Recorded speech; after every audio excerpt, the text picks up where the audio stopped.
84వ అధ్యాయం 2 నుంచి 10 వరకు చదువుకున్నాం. యెహోవా మందిరాభరణములను చూడవలెనని నా ప్రాణము ఎంతో ఆశపడుచున్నది, అది సొమ్మసిల్లుచున్నది. జీవము గల దేవుని దర్శించుటకు నా హృదయమును నా శరీరమును ఆనందముతో కేకలు వేయుచున్నవి. సైన్యములకు అధిపతియగు యెహోవా, నా రాజా, నా దేవా, నీ బలిపీఠమునొద్దనే పిచ్చుకలకు నివాసము దొరికెను, పిల్లలు పెట్టుట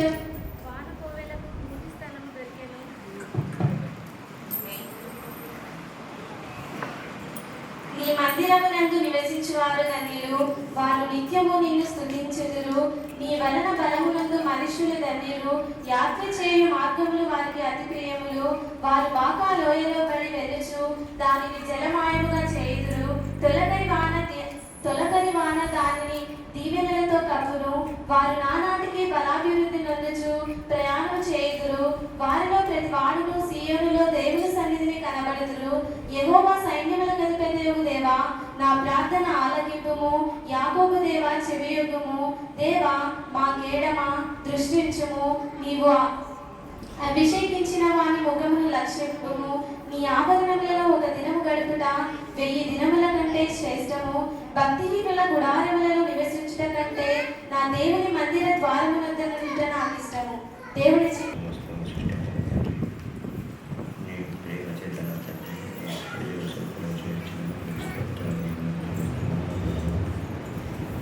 ఈ ఆదివారం దినమున నా తండ్రి, నీ సన్నిధికి నీ బిడ్డలందరూ విశ్వాసంతో నిన్ను ఆరాధించడం వచ్చినటువంటి బిడ్డలను అంగీకరించి అవును తండ్రి, నువ్వు ఏ మనసుతో నిన్ను ఆరాధిస్తున్నావు నా ప్రభావం నీకే గోవానికి తెలుసు. మా హృదయంలో పరవాల్సిందే మనసును దయచేస్తామని అడుగుతున్నాను నా ప్రభావం. ప్రతి విషయంలో నేను అడగంటిన వాడవు, ఎరిగిన వాడవు. కూర్చున్నట్లయితే ఈ యొక్క సమయానికి, ఈ యొక్క దినానికి, ఈ పరిశుద్ధ ఆరాధన కార్యక్రమంకు ఏర్పాటు చేయబడినటువంటి లేఖన భాగాన్ని మనం చదువుకున్నాం. మన యొక్క అంశము ఏమిటంటే దేవుని మందిరము చూడాలని ఆశ ఎందుకు? దేవుని మందిరము చూడాలని ఆశ ఎందుకు?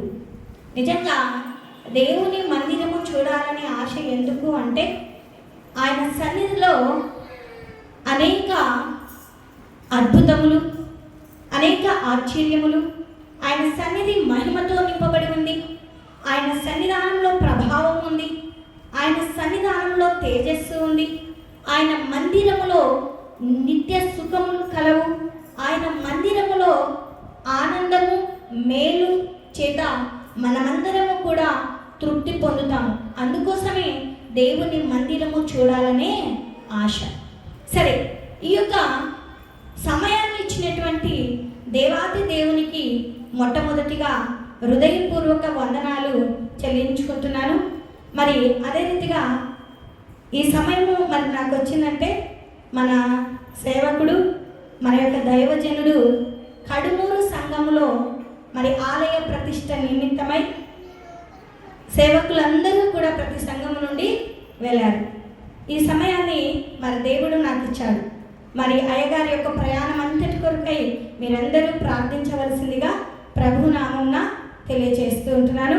మరి అంత మాత్రమే కాకుండా ఈ సమయాన్ని ఇచ్చినటువంటి పెద్దలకును, స్త్రీలకును, మరి ప్రతి ఒక్కరికి హృదయపూర్వక వందనాలు తెలియజేస్తున్నాను. మరి ఈ సమయము చాలా జాగ్రత్తగా దేవుని వాక్యాన్ని మనమందరము వినేవారిగా ఉండాలి. అందరి మనసులు ఎక్కడ ఉండాలండి? ఎక్కడ ఉండాలి? వాక్యం మీదనే ఉండాలి. సరే, నేను చెప్పేది కూడా 5 పాయింట్స్ చెప్తాను. చాలా జాగ్రత్తగా వినండి. నాకు ఒక లక్షణం ఏమిటంటే, చెప్పిన తర్వాత మరలా నేను తిరిగి అడుగుతాను. మీరు అందుకోసమే జాగ్రత్తగా వినాలి. అందుకోసమే దేవుని మందిరము చూడాలనే ఆశ ఎందుకండి? దేవుని మందిరము చూడాలనే ఆశ ఎందుకు? ఆశ ఉందా లేదా? ఈ సమయము దేవుని మందిరంలోకి వెళ్ళాలి. ఈ సమయము దేవుని సన్నిధానంలో ఆయనతో సహవాసము చేయాలనే ఆశ ప్రతి ఒక్కరికి ఉంది. ఆశకు తగిన జీవితాన్ని మనం జీవించాలి కదా. అయితే జీవించాలంటే వాక్యము మన హృదయంలో ఉండాలండి. అందుకోసమే జాగ్రత్తగా విందాం. మరొకసారి చదువుకుందాం దేవుని పరిశుద్ధ గ్రంథం నుండి కీర్తనల గ్రంథము 84వ సంకీర్తన ఒకసారి 2వ వచనం నుంచి 10వ వచనం వరకు చదువుకుందాం. యెహోవా మందిర ఆవరణములను చూడవలెనని నా ప్రాణము ఎంతో ఆశపడుచు ఉన్నది, అది సొమ్మసిల్లుచు ఉన్నది. జీవము గల దేవుని దర్శించుటకు నా హృదయమును నా శరీరమును ఆనందముతో కేకలు వేయుచున్నవి. ఈ కీర్తనను ఎవరు రచించారండి? అక్కడ జాగ్రత్త, దావీదు మహారాజా కోరాహు కుమారుల వాక్యం చదివేటప్పుడు, వాక్యము మరి చెప్పేటప్పుడు జాగ్రత్తగా వినండి. అక్కడ స్పష్టంగా మనకు రాసింది. ఎవరు రచించారు? కోరాహు కుమారులు రచించారు. ప్రతి ఒక్కటి దావీదు కీర్తన అంటే దావీదు గారు మాత్రమే కాదండి. అందుకోసమే ఎవరు రచించారు ఈ కీర్తన? కోరాహు కుమారులు. వాక్యంలో మరి ఏది కూడా మనం మిస్టేక్ చేయకూడదు. అందుకోసమే చాలా జాగ్రత్తగా మరొకసారి నిదానంగా గమనించి చెప్దాం. తొందరపాటు మనకు వద్దండి. సరే, ఈ కీర్తనను ఎవరు రచించారు అంటే కోరాహు కుమారులు కీర్తనలు రచించినట్లు మనం చూస్తూ ఉంటున్నాం. అయితే వారు ఎలా దేవుణ్ణి దర్శిస్తూ ఉన్నారు, వారి హృదయము దేవుని మందిరము చూడాలని ఆశ ఎలా ఉందో కొద్ది నిమిషాలు అక్కడ మనం చూస్తూ ఉంటున్నాం. యెహోవా మందిర ఆవరణలను చూడవలెనని నా ప్రాణము ఎంతో ఆశపడుచున్నది. ఆ వారి వలె నా ప్రాణము కూడా దేవుని మందిరమును చూడాలన్న ఆశ ఉండాలండి. ఈ దినం పరిశుద్ధ మానవునికి ఆదివారం రాగానే దేనిపై ఆశ ఉంటుందండి? అబ్బా, స్త్రీలు ఎక్కువ చెప్పారు అది. సరే, మా మంచిది నేను కాదనను, కానీ అంతకంటే ప్రాముఖ్యమైనది అది శరీర ఆహారం అయితే ఆత్మీయ ఆహారము దేవుని యొక్క వాక్యము. కనుక దేనిపైన ఆశ ఉండాలంటే దేవుని యొక్క మందిరము మీద, దేవుని సన్నిధానానికి వెళ్ళాలనే ఆశ, దేవుని వాక్యాన్ని వినాలి అనే ఆశ, దేవునితో సహవాసము చేయాలి అనే ఆశ, ఆయన ఇచ్చే మేలుతో తృప్తి పొందాలనే ఆశ కలిగి మనమందరము జీవించే వారిగా ఉండాలి. అమ్మ, మీ పిల్లలను మీ దగ్గరే కూర్చోబెట్టుకోండి. అమ్మ, తల్లులకు చెప్తున్నా, తండ్రుల దగ్గర కాదు. మీ పిల్లలను మీరు, ఎందుకంటే తల్లికి ఎక్కువ ఓపిక ఉంటుంది. ఎందుకంటే మీ పిల్లలను మీ దగ్గరే కూర్చోబెట్టుకోండి. సరే, అటు ఇటు తిప్పొద్దండి. నేను తెలుగులోనే చెప్పాను. మీ పిల్లలను తల్లి దగ్గరనే కూర్చోబెట్టుకోండి. సరే, ఎంతసేపు? ఒక అర్ధ గంటనే, ఎక్కువ లేదు. యెహోవా మందిర ఆవరణలను చూడవలనని నా ప్రాణము ఎంతో ఆశపడుచున్నది, అది సొమ్మసిల్లుచున్నది. జీవము గల దేవుణ్ణి దర్శించుటకు నా హృదయమును నా శరీరమును ఆనందముతో కేకలు వేయిచు ఉన్నది అంటూ ఉన్నారు. నా హృదయము జీవము గల దేవుణ్ణి దర్శించుటకు ఆనందముతో కేకలు వేయాలంట. దేవుని సన్నిధానానికి వచ్చేటప్పుడు ఏడుపు మొహాలు పెట్టుకొని రాకూడదండి. ఎలా రావాలంటే నా మాటలు కాదండి, దేవుని వాక్యాన్ని నేను తెలియజేస్తాను. దేవుని మందిరంలోకి వెళ్ళాలంటే కొందరు నీరసించిపోయేవారిగా ఉంటున్నారు. నా హృదయం ఎలా ఉండాలి అంటే జీవము గల దేవుణ్ణి దర్శించేటప్పుడు నీ హృదయమును నీ శరీరమును ఆనందముతో కేకలు వేయాలంట. ఆనందముతో వచ్చి దేవుణ్ణి ఆరాధిస్తూ, స్తుతిస్తూ, ఘనపరుస్తూ, ప్రార్థిస్తూ ముందుకు కొనసాగాలంట. మరి ఉన్నామండి? అన్నిటికీ సమయం ఉంటుంది.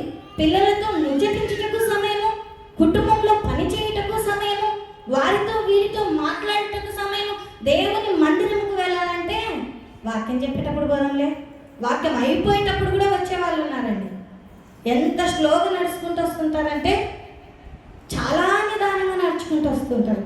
నిజంగా దేవుని మందిరములో ఎప్పుడు రావడానికి నిర్లక్ష్యం అంటూ ఉండకూడదు. ఆనందం ఉండాలి, ఉత్సాహం ఉండాలి, సంతోషం ఉండాలి. అలా ఉన్నప్పుడే నా జీవితంలో దేవుడు మేలుల చేత తృప్తిపరిచే దేవుడుగా ఉంటాడు. అందుకోసం ఇక్కడ 3వ వచనాన్ని ఒకసారి చదువుకున్నామండి. సైన్యములకు అధిపతి యెహోవా నా రాజా నా దేవా, నీ బలిపీఠమునందనే పెంచుటలకు నివాస స్థలము దొరికెను, పిల్లలు పెట్టుటకు వానకోయిలకు గూటి స్థలము దొరికెను. నీ మందిరమునందు నివసించువారు ధన్యులు. ఎవరు ధన్యులు అంటండి? ఇండ్ల దగ్గర ఉండి నివసించేవారు, పని చేసుకునేవారు ధన్యులు కాదండి. ఎవరు ధన్యులు అంటే దేవుని మందిరమునందు నివసించువారు ధన్యులు. ధన్యులు అనగా అన్నిటిలోనూ దీవింపబడిన వారు, అన్నిటిలోనూ ఆశీర్వదింపబడిన వారు, అన్నిటిలోనూ దేవుడు తన మేలు చేత తృప్తిపరిచే దేవుడు. నిజంగా దేవుని మందిరములో ఉన్నప్పుడే అలాంటి ధన్యతను మనం పొందుకుంటాం. నిజంగా దేవుని మందిరంలో ఉండకుండా ఈ దినం పనికి పోయాము అనుకో, ధన్యులుగా మార్చబడతామా? అమ్మా ఈ దినమే వర్షం పడింది, నేను పత్తి విత్తనం విత్తనికి పోయినాను అంటాం. ఆశీర్వదింపబడతామా? సమయం పోయిన తర్వాత తిరిగి రాదండి. వయసు పోయిన తర్వాత తిరిగి నాకు యవ్వనం కావాలి అంటే రాదండి. కనుక సమయం ఉండగానే మనం ఏం చేయాలంట? సద్వినియోగము చేసుకోవాలి. అజ్ఞానుల వలె ఉండకూడదు. దేవుని మందిరంలో ఉంటూ దేవుడిచ్చే ఆశీర్వాదాలు పొందుకుంటూ దేవుడిచ్చే మేలులు పొందుకుంటూ తృప్తి చేత మనము ముందుకు కొనసాగేవారు. దేవుని మందిరంలో ఉండగా ఆయన ఇచ్చే ఆశీర్వాదాలు నాకు కావాలి ప్రభువా, నేను ఇచ్చే దీవెనలు నాకు కావాలి ప్రభువా. ఇళ్ళ దగ్గర నుండి ప్రార్థన చేస్తున్నామమ్మా, ఇళ్ళ దగ్గర నుండి వాక్యం వింటున్నామమ్మా, ఇళ్ళ దగ్గర నుండి పొలంలో ఉండి వాక్యం వింటున్నామమ్మా అంటారు. మంచిదే కాదను, కానీ దేవుని మందిరమందు నివసించువారు ధన్యులు. నువ్వు ధన్యుడిగా ధన్యురాలుగా మార్చబడాలి అంటే దేవుని మందిరంలో నివసించే బిడగా ఉండాలి. దేవుని మందిరంలో చేరి దేవుణ్ణి స్తుతించే బిడగా ఉండాలి. చదవము అక్కడే, వారు నిత్యము నిన్ను స్తుతించుదురు. ఎవరు స్తుతిస్తారంట? ఇళ్ళ దగ్గర ఉన్న వాళ్ళ, వాక్యం వినని వాళ్ళ? దేవుని మందిరమునందు నివసించువారు ధన్యులు, వారే నిత్యము నిన్ను స్తుతించుదురు.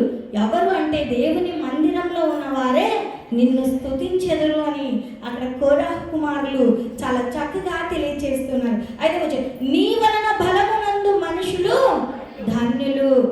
ఎక్కడ ఉంటే బలము దొరుకుతుందండి?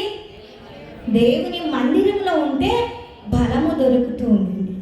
అందుకోసమే నా మందిరము సమస్త జనులకు ప్రార్థనా మందిరం అనబడును. నిజంగా అనేకులకు ఆయన మందిరము ప్రార్థనా మందిరము. ఆయనను ప్రార్థిస్తూ ఆయనను స్తుతిస్తూ ఆయన ఇచ్చే బలమును మనము పొందుకునే వారముగా ఉండాలి అని ప్రభు. అందుకోసమే అక్కడ యాత్ర చేయు మార్గములు వారికి అతి ప్రియములు, వారు బాకాలోయలో బడి వెలుచు దాన్ని జలమయముగా చేయుదురు, తొలగని వాన దానిని దీవెనలతో కప్పును. ఒక్కసారి 10వ వచనం చదువుకొని ముందుకు వెళ్దాం. నీ ఆవరణంలో ఒక్క దినము గడుపుట 1000 దినముల కంటే శ్రేష్టము. ఎక్కడండి? ఎన్ని రోజులు గడుపుట? ఒక్క దినము గడుపుట 1000 రోజుల కంటే కూడా శ్రేష్టమంట. నిజంగా ఎంత ఆశీర్వాదమో చూడండి. దేవుని మందిరంలో ఒక్క దినము కూడా గడపలేని స్థితిలో మనం ఉంటున్నాం. ఈ సమయాన్ని కూడా దొంగలించే వారిగా ఉంటున్నాం. నిజంగా అక్కడ అంటూ ఉన్నాడు చాలా చక్కగా, భక్తిహీనుల గుడారంలో నివసించుట కంటే నా దేవుని మందిర ద్వారం వద్ద ఉండుట నాకు ఇష్టము. భక్తిహీనుల గుడారంలో నివసించుట కంటే కూడా ఎక్కడ ఉండుట ఇష్టమంట? దేవుని మందిర ద్వారము యొద్ద నివసించుట నాకు ఇష్టము అంటున్నాడు. నిజంగా జ్ఞాపకం చేసుకున్నట్లయితే దేవుని మందిరము చూడాలనే ఆశ ఎందుకంటే 2వ వచనంలో చాలా జీవము గల దేవుడు దేవుని మందిరంలో ఉన్నాడు కనుక ఆయన మందిరము చూడాలనే ఆశ కలిగి జీవించాలి. మొట్టమొదటి పాయింట్ ఏంటి? దేవుని మందిరములో ఎవరున్నారు? జీవము గల దేవుడు ఉన్నాడు. ఆయన ఇచ్చే జీవాన్ని నువ్వు పొందుకోవాలి అంటే, ఆయన ఇచ్చే ఆయుష్ను నువ్వు పొందుకోవాలి అంటే, ఆయన నిన్ను ధన్యుడుగా అంటే, ఆయన చేతను మేలును పొందాలి అంటే దేవుని మందిరంలో ఆశ కలిగి జీవించేవారిగా ఉండాలంట. నిజంగా ఆశ ఉందండి. నువ్వు వర్ధిల్లాలన్నా దేవుని మందిరమునకు రావాలంట. నువ్వు ఆశీర్వదింపబడాలన్నా దేవుని మందిరమునకు రావాలి. అందుకోసమే భక్తులు చాలా చక్కగా పాట పాడతారు. ఏం పాట అండి? వర్ధిల్లెదము మన దేవుని మందిరమందు నీ నాటబడిన వారమై. వర్ధిల్లెదము మన దేవుని మందిరమందు నాటబడిన వారమై. ఎక్కడ నాటబడాలంట? పొలంలోకి వెళ్ళి విత్తనంలో నాటబడడం లేదండి. నువ్వు దేవుని మందిరంలో నాటబడాలంట. ఎందుకు అంటే దేవుని మందిరములో జీవము గల దేవుడు ఉన్నాడు కనుక ఆయన మందిరములో నువ్వు ఆశ కలిగి జీవించేవు. ఆయన ఇచ్చే జీవములను పొందుకోవాలి అన్నా, ఆయన ఇచ్చే ఆయుష్ను పొందుకోవాలన్నా, ఆయన ఇచ్చే మేలులను పొందుకోవాలన్నా జీవము గల దేవుని మందిరములో నివసించే వారముగా ఉండాలి. అందుకోసమే మనం ఆశ కలిగి జీవించేవారు. ఆశ కలిగిన ప్రాణములను యెహోవా ఏం చేస్తున్నాడండి? తృప్తిపరుస్తున్నాడా? నిజంగా నీ జీవితంలో తృప్తి ఉందండి? ఇచ్చిన దాంతో సంతోషపడుతున్నావా? ఒకసారి జ్ఞాపకం చేసుకున్నావు. అందుకోసమే యెహోవా నిన్ను మేలుల చేత తృప్తిపరచబోతూ ఉన్నాడు. అయితే నువ్వు దేవుని మందిరము చూడాలనే ఆశ కలిగి జీవించే వారిగా ఉండాలి. రెండోదిగా జ్ఞాపకం చేసుకున్నాం. మరి దేవుని మందిరము చూడాలనే ఆశ ఎందుకు అంటే, రెండవదిగా హగ్గై గ్రంథము 2వ అధ్యాయము 7వ వచనాన్ని ఒకసారి జ్ఞాపకం చేసుకున్నామండి. హగ్గై 2వ అధ్యాయము 7వ వచనం. నేను అన్యజనులందరినీ కదిలింపగా అన్యజనులందరి యొక్క ఇష్ట వస్తువులు తేబడును. నేను ఈ మందిరమును మహిమతో నింపుదును. ఇదే సైన్యములకు అధిపతియగు యెహోవా వాక్కు. దేవుని మందిరంలో ఏమున్నట్టండి? వాక్యాన్ని చదివామా? సరే, చదవలేకున్నా చెప్పేటప్పుడైనా చదివేటప్పుడైనా జాగ్రత్తగా గ్రహించే వారంగా ఉండాలి. దేవుని మందిరంలో ఏముంది? మహిమ ఉంది. మొట్టమొదటిగా దేవుని మందిరంలో జీవము ఉంది. రెండవదిగా దేవుని మందిరంలో మహిమతో నింపుతూ ఉన్నాడండి. అందుకోసమే ఈ చదువుకున్న లేఖనంలో నేను అన్ని జనులందరినీ కదిలింపగా అన్యజనులందరి యొక్క ఇష్ట వస్తువులు తేబడును. నేను ఈ మందిరమును ఎలా నింపుతూ ఉన్నాడంట? మహిమతో నింపుతూ ఉన్నాడంట. ఆ మహిమ నీ నా పైన కూడా ఉదయిస్తుందా లేదండి? ఉదయిస్తుంది. అంటే నువ్వు దేవుని మందిరంలో ఉండాలని ఆశ ఉందా? చాలామంది దేవుని మందిరంలో ఉండలేకపోతుంటున్నారు. భార్య వస్తే భర్త రాదు, భర్త వస్తే భార్య రాదు, భార్య భర్తలు ఇద్దరు వస్తే పిల్లలు అసలే రాదు. సరే, ఒక్కొక్కసారి కొన్ని సందర్భాల్లో ఏమైపోతున్నారంటే కొన్ని కార్యక్రమాల్లో కుటుంబమే రాలేకపోతుంటున్నారు. వివాహం ఉందనో కానీ పరిశుద్ధ దినము అతి ప్రాముఖ్యమైనదండి. దేవుణ్ణి ఆరాధించే సమయం ఉంది. నిజంగా పనులకు ఎలా వెళ్తారండి? చాలామంది ఇంకా వస్తూనే ఉన్నారు. అమ్మలకు నిండా వందనాలు తెలియజేస్తున్నారు. ఎలా వస్తున్నారు? పనికి ఎంతకు వెళ్తారండి మీరు? పనికి వెళ్తామా వెళ్ళాం? ఎంతకు వెళ్తారు? ఇప్పుడు ఎండల కాలం కాబట్టి కరువు పనికైతే మస్టర్ వేసుకోవాలని 7 గంటలకే పోతున్నారు. అవునా? ఎందుకు 7 గంటలకు పోకుంటే ఫోటో తీసి మీకు మస్టర్ వేసుకోరు కదా, ఆ పోయినా కూడా ఆబ్సెంట్ పడుతుందని. నువ్వు దేవుని మందిరంలోకి రావాలంటే ఎంతకు వస్తున్నావు అండి? 10 గంటలకైతే 11:30, 11:40 వరకు కూడా ఇంకా వస్తూనే ఉన్నాయి. ఎంత నిర్లక్ష్యం అండి! దేవుని నీ పైన నిర్లక్ష్యం చూపిస్తే ఎలా ఉంటావు?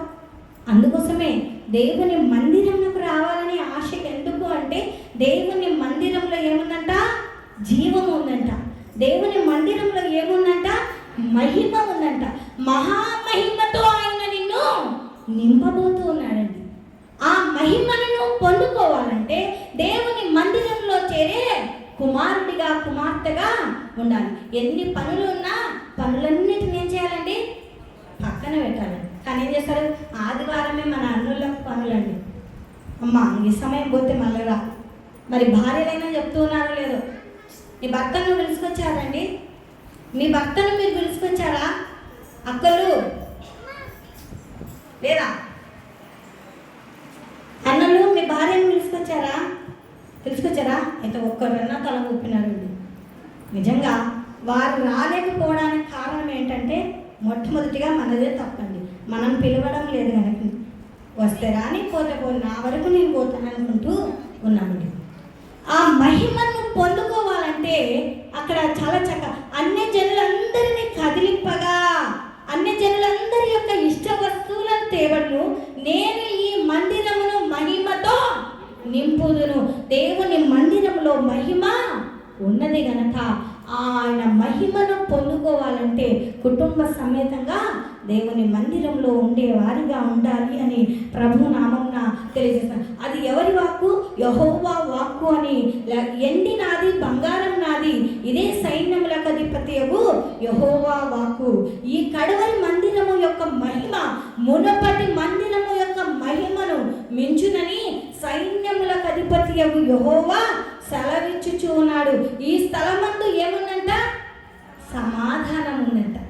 ఎందుకు మన కుటుంబాల్లో సమాధానము లేదు అంటే దేవుని మందిరంలో చేరి ఆయన మహిమను పొందలేకపోతుంటున్నాం కనుక మన కుటుంబాలలో అశాంతితోనూ అసమాధానముతోనూ ఉంటున్నాయి. దేవుని మందిరంలో ఉన్నప్పుడు ఈ స్థలమందు నేను సమాధానము నిలుప అనుగ్రహించదను, ఇదే సైన్యములకు అధిపతియగు యెహోవా వాక్కు. దేవుని మందిరంలో ఏముంది అంటే మొట్టమొదటిగా జీవము ఉన్నది, రెండవదిగా మహిమ ఉన్నది, మూడవదిగా ఏముందంట? సమాధానం ఉన్నదంట. నిజంగా సమాధానం ఉండి వచ్చామండి దేవుని మందిరంకి. భార్యాభర్తల మధ్య సమాధానం ఉందా? తల్లిదండ్రుల పిల్లల మధ్య సమాధానం ఉందా? లేదండి. కానీ దేవుని మందిరంలో ఏముంది అంటే ప్రతి ఒక్కరికి కూడా సమాధానాన్ని అనుగ్రహిస్తున్నాడండి. ఆ సమాధానాన్ని పొందుకొని దేవునిలో మనము ముందుకు కొనసాగే వారిగా ఉండాలి అని ప్రభు నామమున తెలియజేస్తూ ఉంటున్నాను. మూడవదిగా మనం జ్ఞాపకం చేసుకున్నట్లయితే కీర్తనల గ్రంథము 26వ సంకీర్తన 8వ వచనాన్ని ఒకసారి చదువుకుందామండి.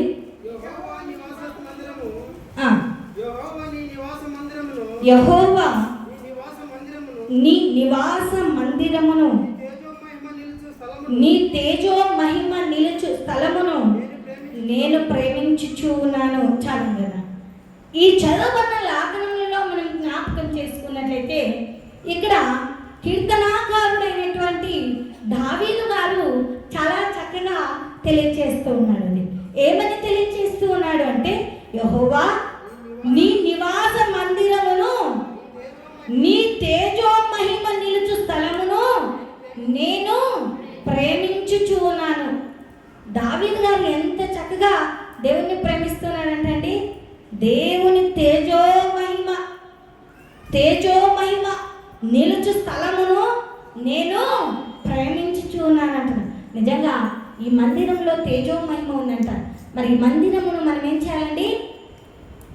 దేవుని మందిరమును చూడాలనే ఆశ ఎందుకు అంటే ఈ మందిరంలో తేజో మహిమ ఉన్నది కనుక ఆశ కలిగి జీవించే వారిగా ఉండాలి. అందుకోసమే దేవునిని ప్రేమించే వారముగా ఉండాలి అని ప్రభు నామమున తెలియజేస్తూ ఉంటున్నాను. నిజంగా మనం జ్ఞాపకం చేసుకున్నట్లయితే దేవుని మందిరంలో ఏమి ఉన్నది అంటే అక్కడ 27వ సంకీర్తన 4వ వచనాన్ని ఒకసారి చదువుకున్నామండి.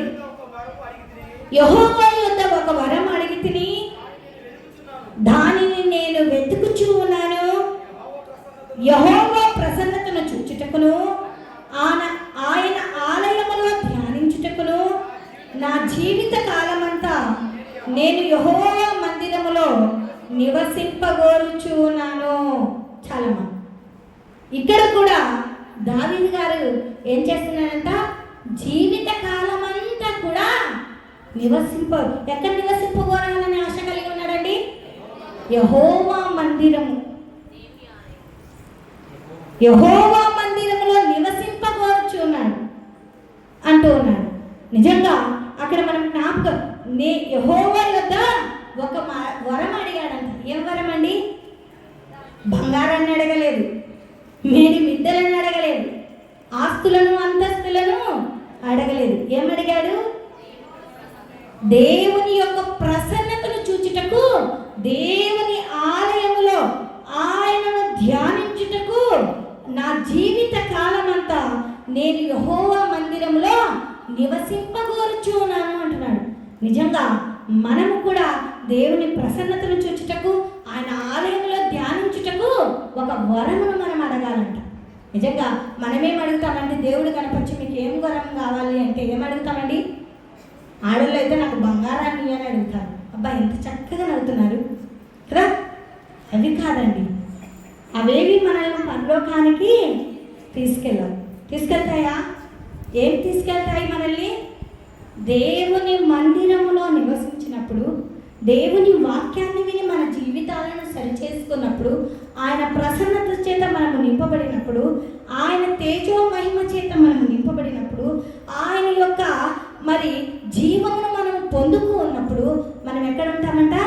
నిత్యము స్తుతింపబడే గుంపులో ఉంటామండి. అందుకోసమే దేవుడి జ్ఞానం కనిపించి మనకేం కావాలని ఒక వరం అడిగాడనుకో, ఎవరని అడుగుతారండి? రియల్గా చెప్పండి, ఏమని అడుగుతారు? నిజం చెప్పండి. ఏమడగరా? అయితే అక్కలు చాలా మంచి వాళ్ళమ్మా. అడుగుతారా? ఏమడుగుతారు? మేడి మిద్దెల, అంతస్తుల, ఆస్త, బంగారమా, కుటుంబ క్షేమమా? ఏది అడగరా? అన్నోళ్ళు మీరేం అడుగుతారు? మాకు రోజు పని దొరికితే చాలు, నా కుటుంబాన్ని పోషించుకోవటం అంటారు.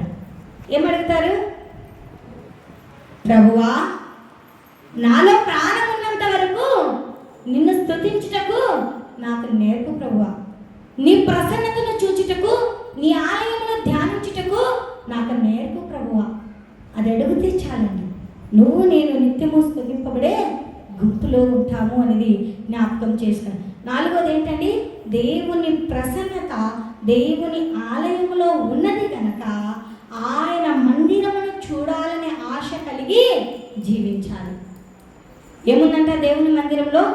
ఆయన యొక్క ప్రసన్నత ఉందంట. నిజంగా అందుకోసమే దేవుని మందిరంలో చూడాలనే ఆశ కలిగి జీవించే వారిగా ఉండాలి అని ప్రభు నామమున తెలియజేస్తూ ఉంటున్నాను. ఐదోదిగా మనం జ్ఞాపకం చేసుకున్నట్లయితే కీర్తనల గ్రంథము 65 సంకీర్తన 4వ వచనాన్ని ఒకసారి జ్ఞాపకం చేసుకున్నాం. నీ ఆవరణములో నివసించినట్లు నీవు ఏర్పరచుకొని చేర్చుకుని వాడు ధన్యుడు. నీ పరిశుద్ధ ఆలయము చేత, నీ మందిరములోని మేలుల చేత మేము తృప్తి పొంద. దేవుని మందిరంలో ఏముందంట? చదివామా? అడిగితే మళ్ళా చెప్పాలి. ఏముందండి దేవుని మందిరంలో? మేలులు, ఇంకా ఆనందం కూడా ఉందండి. ఆనందం ఉందా లేదా? అందుకోసమే అక్కడ ఒకసారి నీ ఆవరణంలో నివసించినట్లు నీవు ఏర్పరచుకొని చేర్చుకుని వాడు ధన్యుడు. నీ పరిశుద్ధ ఆలయము చేత, నీ మందిరములో మేలు చేత మేము తృప్తి పొందెదము. దేవుని మందిరంలో ఏముందంట? మేలులో ఉన్నాయంట. దేవుని మందిరంలో ఆనందము ఉందంట. దేవుని మందిరములో నిత్య సుఖములు ఉన్నాయంట. దేవుని మందిరములో ఆరోగ్యము ఉందంట. దేవుని మందిరములో స్వస్థత ఉందంట. నా మాటలు కాదండి. మత్తయి సువార్త 21వ అధ్యాయము 17వ వచనాన్ని ఒకసారి చదువుకుంటుంది. త్వరగా, సమయం కొద్దిగానే ఉంది. మత్తయి సువార్త 21వ అధ్యాయము 17వ వచనం. నా ఒక్కటి చదవండి. ఆశ మంచిదే, చదవాలనే ఆశ మంచిదే. తగ్గింపు జీవితము కూడా అంతకంటే మంచిదే. నా మందిరము ప్రార్థనా మందిరం అనబడును అని రాయబడి ఉన్నది. అయితే మీరు దానిని దొంగల గృహగా చేసేది వారను, గుడ్డివారును, కుంటివారును దేవాలయములో ఆయన యొద్దకు రాగా ఆయన వారిని స్వస్థపరచెను. దేవుని మందిరంలో ఏముందంట? స్వస్థత, ఆరోగ్యము, ఆనందం నిజంగా దేవుని మందిరమునకు రాలేక అనేకులు ఎలా ఉన్నారంటే అనారోగ్యము చేత ఉన్నారు. దేవుని మందిరమునకు రాలేక మేలులను కోల్పోయేవారిగా ఉంటూ ఉన్నారు. దేవుని మందిరమునకు రాలేక ఆయన ఇచ్చే ఆరోగ్యమును పొందుకోలేని వారిగా ఉంటున్నారు. దేవుని మందిరమునకు రాలేక ఆయన ప్రసన్నతను కూడా కోల్పోయేవారిగా ఉంటున్నారు. నిజంగా దేవుని మందిరంలో ఏముందండి? నువ్వు అనారోగ్యంగా ఉన్నావు, ఇంటి దగ్గర ఉంటే ఆరోగ్యం వస్తుందా? దేవుని మందిరంలో ఉండి దేవునికి మొరపెట్టావు అనుకో, ఆయన మన మధ్యన సంచరిస్తూ ఉన్నాడండి. ఆయన నిన్ను ఎప్పుడు ముడతాడో కూడా తెలియదండి. అందుకోసమే ఆయన మందిరంలో స్వస్థతలు దాగి ఉన్నాయి, ఆయన మందిరంలో మేలు దాగి ఉంది, ఆయన మందిరంలో ఆనందము దాగి ఉంది. అందుకోసమే కుంటివారును గుడ్డివారును అక్కడ ఏం పొందుకున్నారంట? దేవాలయంలోనికి ఆయన యొద్దకు రాగా ఆయన వారిని స్వస్థపరచండి. దేవుని మందిరములో స్వస్థతలు కలుగును అని లేఖనములలోనే మనం చూస్తూ ఉంటున్నాం. అందుకోసమే మార్కు సువార్త 11వ అధ్యాయము 17వ వచనాన్ని ఒకసారి చదువుకున్నాం. మార్కు సువార్త 11:17. మరియు ఆయన బోధించుచు, నా మందిరము సమస్తమైన అన్నజనులకు ప్రార్థనా మందిరము అనబడెను అని రాయబడలేదా? అయితే మీరు దాన్ని దొంగల గృహగా చేసిరని శాస్త్రులను ప్రధాన యాజకులను ఆ మాట విని జన సమూహం అంతయు ఆయన బోధకు బహుగా ఆశ్చర్యపడుట చూచి ఆయనకు భయపడి ఆయన ఎలాగూ సంహరించదమా అని సమయము చూచుచూ ఉండిరి. చాలండి. దేవుని మందిరము సమస్త జనులకు కూడా ప్రార్థనా మందిరం అండి. ఇది నీకు నాకు కాదండి, అనేకులకు, ప్రతి ఒక్కరికి కూడా ప్రార్థనా మందిరం. ఈ మందిరంలో ఆరోగ్యమును దేవుడు ఇస్తూ ఉన్నాడు. అదే రీతిగా లూకాసు వార్త 19 అక్కడ కూడా ఇదే రీతిగా రాయబడి ఉంటుంది. 19వ అధ్యాయము 45 నుంచి 48 వచనాల్లో చదవద్దులేండి. ఇంటికి వెళ్ళిన తర్వాత ఒకవేళ రెఫరెన్స్ ఒకటి రాసుకోండి. లూకాసు వార్త 19వ అధ్యాయము 45వ వచనం నుంచి 48వ వచనం వరకు కూడా రాయబడి ఉంటుంది అని లేఖనములలోనే మనం చూస్తాం. నిజంగా దేవుని మందిరంలో ఏమి ఉంది అంటే మేలులు ఉన్నాయంట. ఏ మేలులు? నువ్వు బలహీనుడిగా ఉంటే దేవుడు నిన్ను ఆరోగ్యవంతుడిగా మారుస్తున్నాడు. ఆ మేలును నీ పైన దేవుడు చూపుతూ ఉన్నాడు. నీలో స్వస్థత జరగకుంటే దేవుడు నీకు స్వస్థతనిస్తున్నాడు. నీ కుటుంబంలో నిత్య సుఖములు లేకుంటే, నువ్వు దేవుని మందిరంలో ఉంటే నిత్య సుఖములు నీకు అనుగ్రహించే దేవుడుగా ఉంటున్నాడు. దేవుడు నిన్ను అనేక మేలుల చేత తృప్తిపరుస్తూ ఉన్నాడండి. అయితే నువ్వేం చేస్తున్నావు? దేవుని మందిరమునకు రాలేని స్థితిలో ఉంటున్నావు. నిజంగా మన జీవితాలను ఒక్కసారి మనల్ని మనము ఆత్మ పరిశీలన చేసుకునే వారిగా, అన్నీ తెలుసు అనుకుంటాం, కానీ దేవుని మందిరంలోకి రావడానికి టైం లేదు. అన్నిటికీ టైం ఉందా? 24 గంటలు సమయం ఉంది. కొందరికి 24 గంటలు సరిపోక ఏమడుగుతున్నా, ప్రభువా 48 గంటలు ఇస్తే బాగుండేమో అని అడుగుతుంటారు కదా. అడిగారు కూడా.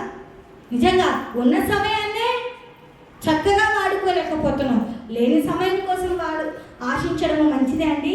కాదు. ఉన్న సమయంలోనే దేవునితో సహవాసము చేయడము నేర్చుకునేవారిగా, దేవుని మందిరములో నివసించువారు ఎందరో ఉన్నారండి బైబిల్ గ్రంథంలో. వారు నివసించి ఎలాంటి మేలులు పొందుకున్నారో, ఎలాంటి ఆశీర్వాదాలు పొందుకున్నారో కూడా మనం చూసుకుంటాం. అయితే దేవుని మందిరంలో ఏమి ఉంది అంటే చివరిగా జ్ఞాపకం చేసుకొని ముగించేసుకున్నామండి. కీర్తనల గ్రంథము 36వ సంకీర్తన 8వ వచనాన్ని ఒకసారి జ్ఞాపకం చేసుకున్నాం. చదవమ్మా, చదువమ్మా. అమ్మాయి చదువుతుంది. నీ మందిరము యొక్క సమృద్ధి వలన వారు తృప్తి నొందుచున్నారు. నీ ఆనంద ప్రవాహములోనిది నీవు వారిని త్రాగనిచ్చుచున్నావు. ఈ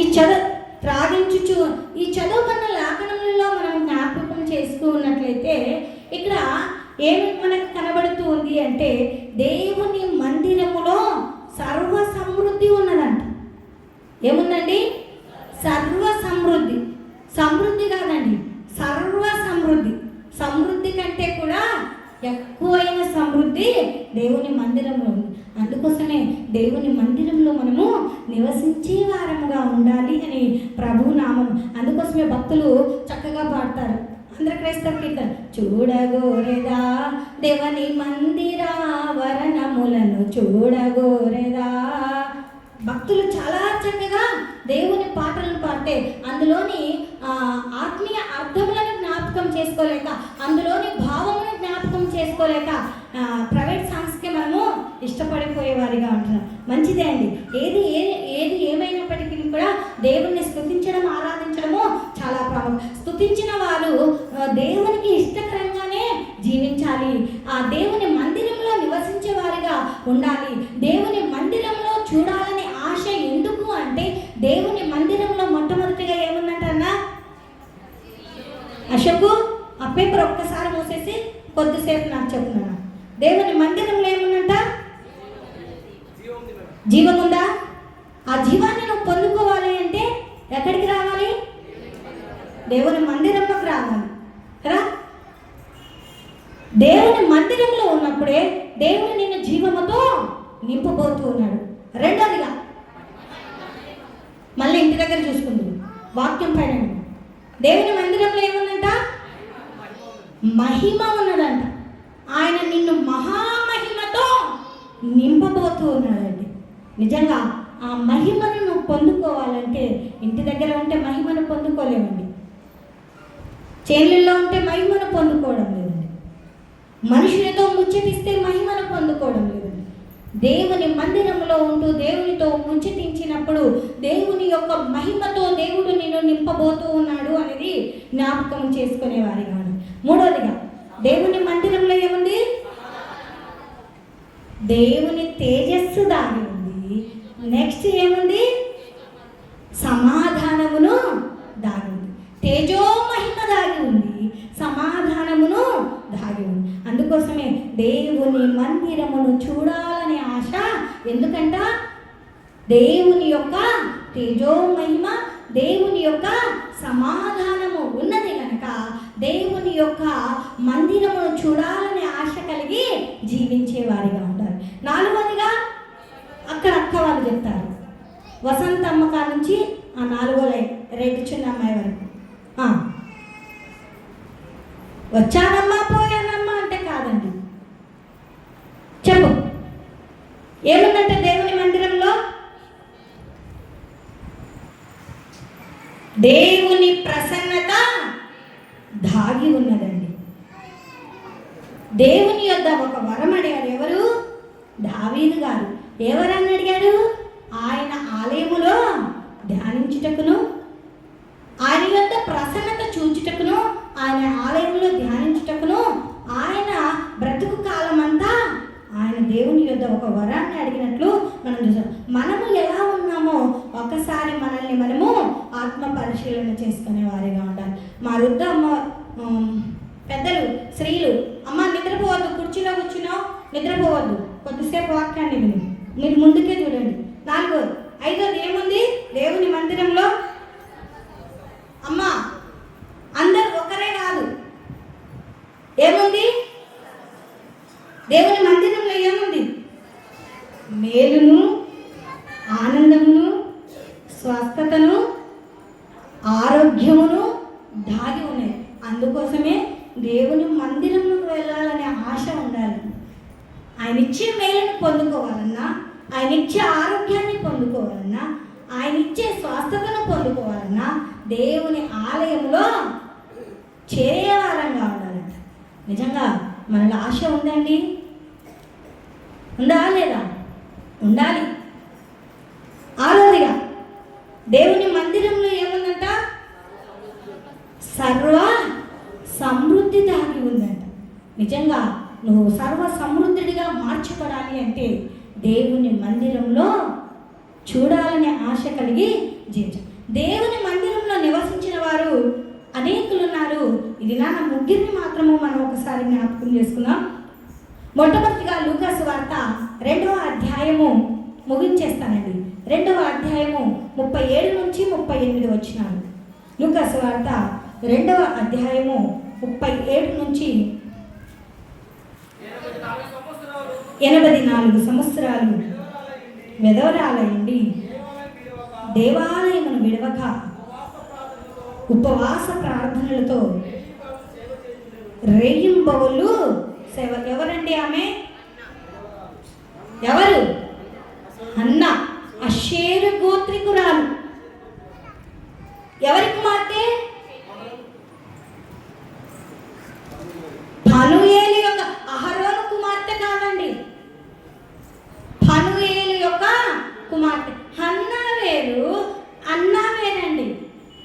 ఈ అన్న దేవుని మందిరంలో భర్తతో ఒక 7 సంవత్సరాలు సంసారం చేసింది. మిగతా 84 సంవత్సరాలు కూడా దేవాలయంలో విడవగా ఉపవాస ప్రార్థనతో రేయింబవళ్ళు ఆయన కొరకు కనిపెట్టుకునేటువంటి స్త్రీగా ఉన్నది. ఈనాడు నువ్వు ఎలా ఉన్నావో ఒకసారి జ్ఞాపకం చేస్తాను. దేవుని మందిరము చూడాలనే ఆశ ఎందుకు అంటే దేవునితో సమయాన్ని కేటాయించాలనే ఆశ. అయ్యో నా భర్త లేడే, నేను ఎలా, అయ్యో నేను ముసలిదాన్ని అని బాధపడలేదండి. బాధపడిందా? ఎవరు ఏమనుకున్నా పర్వాలేదు, నేను దేవుని మందిరంలో సేవ చేస్తూ రేయింబవళ్ళు ఏం చేసిందంట? ఉపవాసంతో ప్రార్థనలు చేయించు ఉండెను. ఆమె కూడా ఆగడిలను లోపలికి వచ్చి దేవుని కొనియాడి యెరూషలేములో విమోచన కొరకు కనిపెట్టుచున్న వారందరితో ఆయనను గురించి మాట్లాడుతూ ఉన్న స్త్రీగా మనం చూస్తూ ఉంటాం. ఈనాడు స్త్రీవైన నువ్వు ఎలా ఉన్నావో ఒక్కసారి నీవు ఆత్మ పరిశీలన చేసుకో. అందుకోసమే మనం కూడా ఎలా ఉండాలంట? విధవరాలు. ఏ విధవరాలండి? విధవరాలు అన్న. ఎవరి కుమార్తె?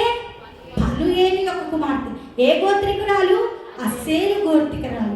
భర్తతో ఎన్ని సంవత్సరాలు సంసారం చేసింది? 7 సంవత్సరాలు మాత్రమే సంసారం చేసింది. మిగతా జీవితం అంతా కూడా ఎక్కడ గడిపింది? దేవుని మందిరములో గడిపినటువంటి స్త్రీగా ఉంది. ఈనాడు మనమందరము కూడా దేవుని మందిరంలో గడుపుతూ దేవుని యొక్క విమోచన కొరకు కనిపెట్టుచున్న వారందరిలో ఒకరిగా ఉండాలి అని ప్రభు నామమున తెలియజేస్తున్నాం. రెండవదిగా మనం జ్ఞాపకం చేసుకున్నట్లయితే అపోస్తుల కార్యములు 2వ అధ్యాయము 46వ వచనాన్ని ఒకసారి చదువుకున్నాం. మరియు వారు ఏక మనస్కులై ప్రతి దినమును దేవాలయములో తప్పక కూడుకొనుచు ఇంటింటా రొట్టె విడుచుచు దేవుణ్ణి స్తుతించుచు ప్రజలందరి వలన దయ పొందిన వారై ఆనందముతోనూ నిష్కపటమైన హృదయముతోనూ ఆహారము పుచ్చుకొనుచు ఉండ్రి. ఎవరండి వీరు? ఎవరు? అపోస్తులు. వెరీ గుడ్, ఒక్కరైనా ఉన్నారండి. ఎవరు వీరు? అపోస్తుల వలె మనము కూడా ఎలా ఉండాలంట? ఏక మనస్కులై ప్రతి దినము దేవాలయంలో తప్పక కూడుకొని వారే ఇంటింటా రొట్టె వినుచు దేవుణ్ణి స్తుతించుచు ప్రజలందరి వల్ల దయ పొందిన వారిగా ఉండాలి అని ప్రభు నామమున. మొట్టమొదటిగా విధవరాలు దేవుణ్ణి మందిరంలో నివసించినట్లు మనం చూస్తున్నాం. రెండవదిగా అపోస్తులు కూడా దేవుని మందిరంలో నివసించినటువంటి వారిగా ఉంటున్నారు. ప్రజలందరి వలన కూడా దయ పొందిన వారై ఉన్నారు అని లేఖనములలోనే మనం చూస్తున్నాం. మరి మూడోది మనం జ్ఞాపకం చేసుకున్నట్లయితే ఇంకొకరు కూడా ఉన్నారండి, యేసు ప్రభుల వారు కూడా. అందుకోసమే లూకాసు వార్త 4వ అధ్యాయము 16వ వచనం చదువుకొని ఇంక ముగించేస్తాను.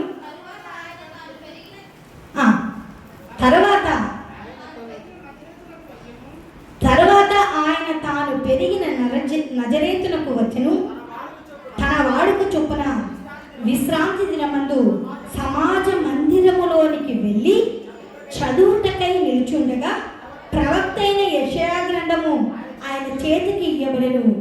ఆయన గ్రంథము విప్పగా ప్రభు ఆత్మ నా మీద ఉన్నది, బీదలకు సువార్త ప్రకటించుటకై ఆయన నన్ను అభిషేకించెను. చెరలోనున్న వారిని విడుదలను, వారికి విడుదలను, గుడ్డి వారికి చూపును కలుగునని నలిగిన వారిని విడిపించుటకును ప్రభు హితవస్త్రము ప్రకటించుటకును ఆయన నన్ను పంపును అని లేఖనం పంపి ఉన్నాడు అని లేఖనములలోనే మనం చూసాం. మరి దేవుని మందిరంలో నివసించిన వారు ఎవరండి? ముగ్గురు. ఇక్కడ ఎవరు? యేసు ప్రభుల వారండి. మొట్టమొదటిగా హన్న దేవుని మందిరంలో ఎన్ని సంవత్సరాలు ఉందండి? 84 సంవత్సరాలు దేవుని మందిరంలో ఉందండి. ఎంత గొప్ప జీవితం! ఒకసారి జ్ఞాపకం. ఒక్క దినం కూడా ఒక్క దినం గడుపుట 1000 దినముల కంటే శ్రేష్టం. ఆమె 84 సంవత్సరాలు ఉందంటే ఎంత శ్రేష్టమైన జీవితాన్ని జీవించిందో ఒకసారి జ్ఞాపకం. ఆమె జీవితమే ప్రభువుకు అంకితము చేసుకుని జీవించినటువంటి స్త్రీగా. రెండోదిగా అపోస్తులు కూడా ప్రభువును ఆరాధించి దేవుని మందిరంలో దేవుణ్ణి స్తుతించుచూ ఉండేవారిగా ఉంటూ ఉన్నారండి. ఈనాడు నీవు నేను అపోస్తుల వలెను ఎదురాల వలెను అంత మాత్రమే కాకుండా యేసు వలెను మనము అనేకులను ఆదరించే వారిగా ఉండాలి, అనేకులను దేవుని మందిరంలో నడిపించే వారిగా ఉండాలి అని ప్రభు నామంలో తెలియజేస్తూ దేవుడి చిన్ని వాక్యాన్ని మనందరి వెనుకలో దీవించి ఆశీర్వదించునుగాక. అందరం తల ఉంచుకున్నట్లయితే ప్రార్థించుకుందాం. దీవించి కాపాడిన దేవానికి వందనములు. నీ పరిశుద్ధమైన మందిరంలో చేరి నా దేవాన్ని రీతిగా శుద్ధించటానికి, గణపరచటానికి, మీతో మాట్లాడటానికి మా జీవితంలో నీ కృప చూపినందుకు నీకు నేను వందనములు, స్తోత్రాలు. పరిశుద్ధ ఆత్మదేవానికి వందనములు, స్తోత్రాలు. తండ్రి సహాయం చేసిన దేవానికి వందనములు. ప్రభావిత విధానాలు చెప్పిన వాక్యమునైనా మేము మాకు తండ్రి వినగల సేవలు గ్రహించమని మాలో దయచేసినందుకు విడిచిపెట్టకుండా తండ్రి మా హృదయంలో భద్రపరిచిన భాగ్యం దయచేయమని వచ్చిన దేవానికి వందనములు, స్తోత్రాలు. నీ దాసరాలు